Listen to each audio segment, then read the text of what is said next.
रंग न्याही थी चंद बनाई हैं, उनमें से सबसे मोहक आप हैं जो आज हमारी महफिल में आए हैं। मैं मुख्य अतिथि महोदय हमारे लोकप्रिय जिलाधिकारी महोदय का हम राजद देकर सम्मान किया। हमारे मुख्य अतिथि महोदय का दिव्य प्यार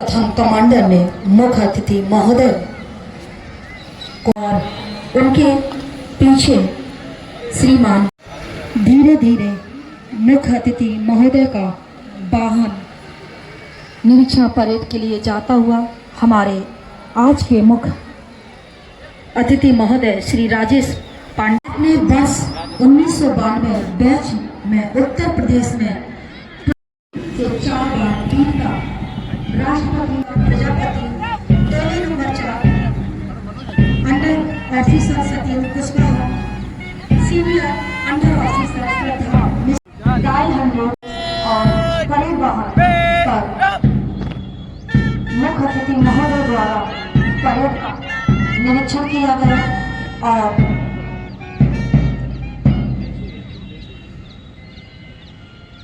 बहुत अतिथि महोदय ने समस्त और मुख्य अतिथि महोदय का वाहन धीमी धीमी गति से मंच की ओर आता हुआ और मुख्य अतिथि महोदय ने सभी को विजयी भव, स्वस्थ रहे, मस्त रहे की मंगल कामना के साथ सर्वे भवन्तु सुखिनः सर्वे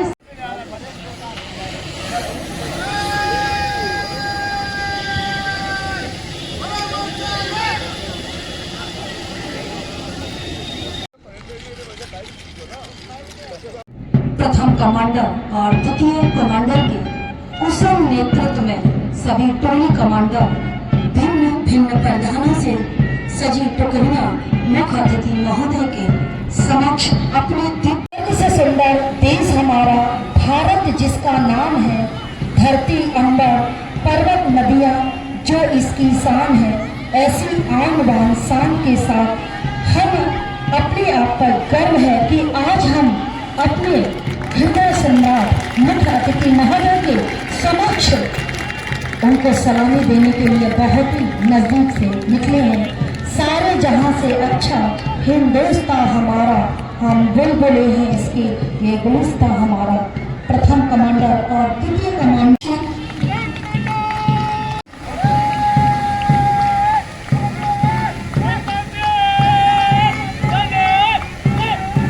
टोली नंबर 3 उप निरीक्षक श्री अमित शुक्ला जी टोली का कमांड करते हुए, प्लाटून कमांडर किशन कुमार जड़िया अपनी टोली का नेतृत्व करते हुए, महिला सशक्तिकरण महिला उप निरीक्षक प्रियंका सजान,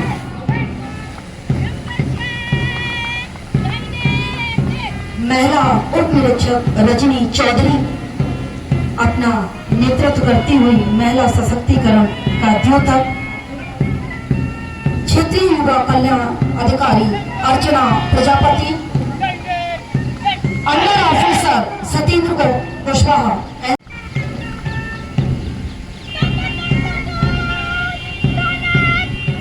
under officer Shraddha Mishra NCC महिला विंग नेतृत्व करती हुई और नरेंद्र कुमार महिला मोबाइल, ज्ञानेंद्र कुमार मोटरसाइकिल दस्ता मंच से गुजरता हुआ उत्साह, उमंग और जोश से भरपूर मोटरसाइकिल दस्ता उप निरीक्षक ज्ञानेंद्र कुमार, महिला शक्ति मोबाइल महिला उप निरीक्षक सुमन देवी मंच से सलामी देते हुए और एसओजी प्रभारी सतीश कुशवाहा मंच से निकलते हुए, रेडियो शाखा रेडियो उप निरीक्षक अनु हसन सलामी मंच से सलामी देते हुए, उप निरीक्षक रमेश कुमार डायल 112 सलामी मंच से निकलते हुए ले जाते हुए और भारत समाजवादी पंथ निरपेक्ष लोकतंत्रात्मक गणराज्य बनाने के लिए तथा उसके समस्त नागरिकों को सामाजिक, आर्थिक, राजनीतिक, न्याय, विचार,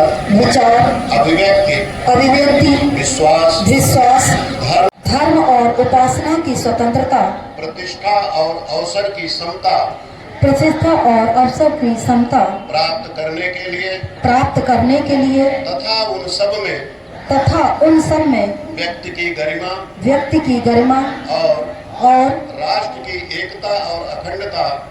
की एकता और अखंडता सुनिश्चित करने वाली बंधुता बढ़ाने के लिए दृढ़ संकल्प होकर अपनी इस संविधान सभा में आज एतद द्वारा इस संविधान को अंगीकृत अधिनियमित और आत्मार्पित करते हैं। जय हिंद। आप सबको बहुत बधाई। आज के इस कार्यक्रम में उपस्थित माननीय जनपद न्यायाधीश, माननीय जिला पंचायत अध्यक्ष, माननीय विधायक सदर, माननीय विधायक कालपी एवं मुख्य न्यायिक मजिस्ट्रेट तथा जनपद के पुलिस अधीक्षक डॉक्टर दुर्गेश कुमार जी, अपर पुलिस अधीक्षक एवं उपस्थित सभी अधिकारीगण तथा जनपद के आए हुए सभी दूर दूर से सम्मानित नागरिक जन, आप सभी का बहुत बहुत अभिनंदन है, स्वागत है। आज सर्वप्रथम हम लोग यहाँ पर पुलिस लाइन में एकत्रित हुए हैं। ये हमारे लिए देश के इतिहास में सबसे महत्वपूर्ण दिन है। जब हमारा देश 1950 में एक गणराज्य बना, भारत देश को 15 अगस्त 1947 में स्वतंत्रता मिली थी। उस समय हमारे देश के नेताओं ने एक मजबूत और न्यायपूर्ण संविधान बनाने का निर्णय लिया था तथा डॉक्टर राजेंद्र प्रसाद जी की अध्यक्षता में एक संविधान सभा का गठन किया, जिसे हम सब लोग भी हैं। संविधान के निर्माण के लिए डॉक्टर भीमराव अंबेडकर की अध्यक्षता में संविधान सभा का प्रारूप समिति गठित हुई थी, तैयार हुआ था। इस मसौदे को 26 नवंबर 1950 को लागू किया गया, पारित करके, और यह पूरे देश में एक साथ लागू किया गया। आज हमारा देश एक महान देश की श्रेणी में आता है, जो विविधता में एकता का प्रतीक है। आप सब लोग देखे हैं कि हमने राजनीतिक स्वतंत्रता तो प्राप्त कर ली थी, लेकिन जब तक हमें आर्थिक और सामाजिक स्वतंत्रता न प्राप्त हो और जो अंतिम व्यक्ति है उसका अभ्युदय न हो जाए, तब तक की स्वतंत्रता के कोई मायने नहीं होते हैं। इसीलिए भारतीय संविधान की प्रस्तावना में जो उसकी मूल आत्मा है, वो प्रत्येक व्यक्ति के लिए, उसके अभ्युदय के लिए और राष्ट्र के अभ्युदय के लिए संकल्पना की गई है। आज आप लोग देखे हैं केंद्र सरकार और राज्य सरकार की जो फ्लैगशिप स्कीम चल रही है, उसमें प्रदेश और जनपद दोनों अग्रणी भूमिका में है।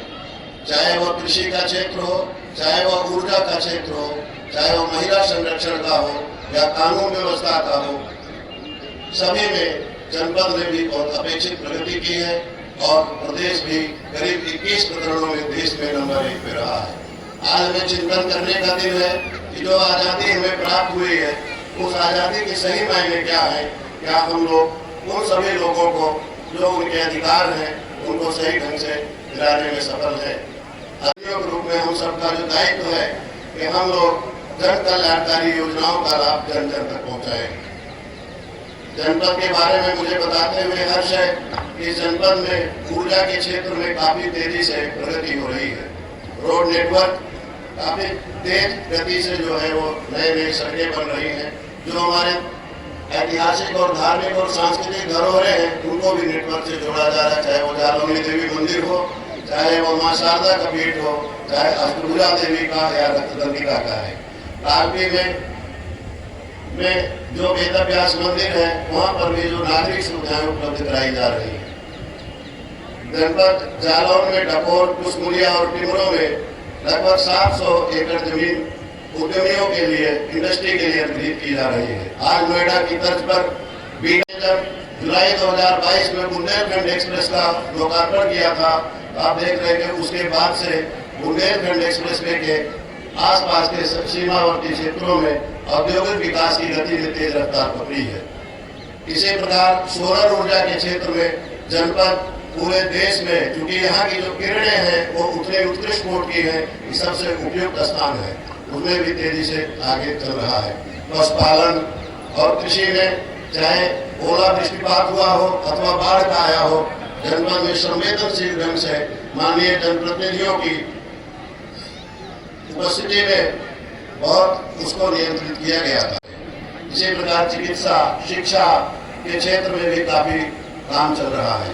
मैं आज आप सबको बस एक ही बात प्रतिज्ञा कराना चाहता हूँ। लोग संकल्प लेते हैं कि जो भारतीय संविधान की मूल आत्मा है, जिसमें जो उद्देश्य निहित है, उसके अनुरूप हम लोग राज्य और जन की कल्याणकारी योजनाओं का क्रियान्वयन करेंगे।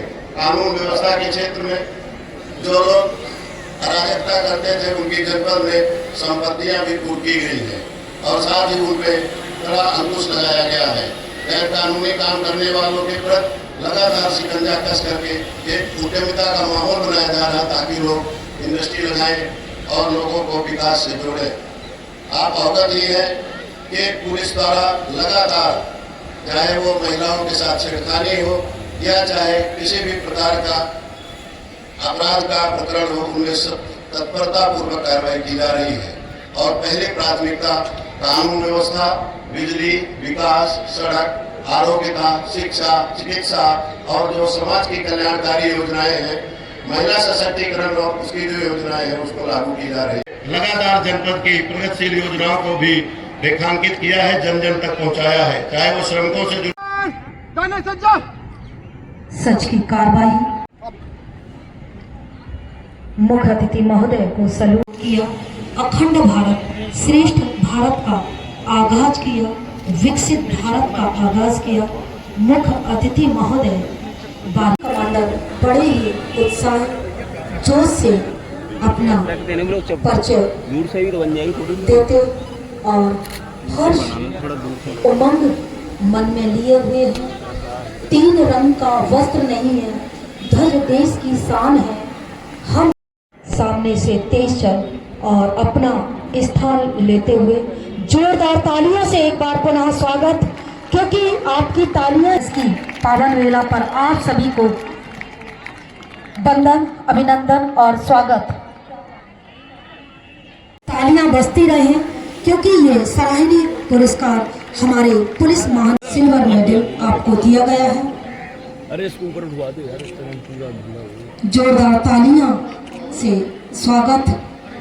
फायर सर्विस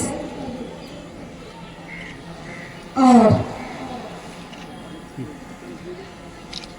सशक्तिकरण का प्रतीक श्रीमती पूनम यादव, अर्थ निरीक्षक प्रभारी। भव्य और दिव्य तरीके से टोली कमांड की टोली का कुशल नेतृत्व कर रहे थे।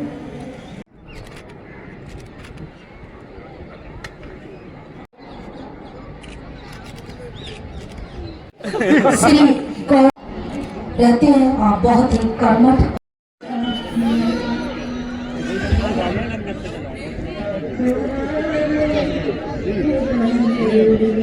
आगे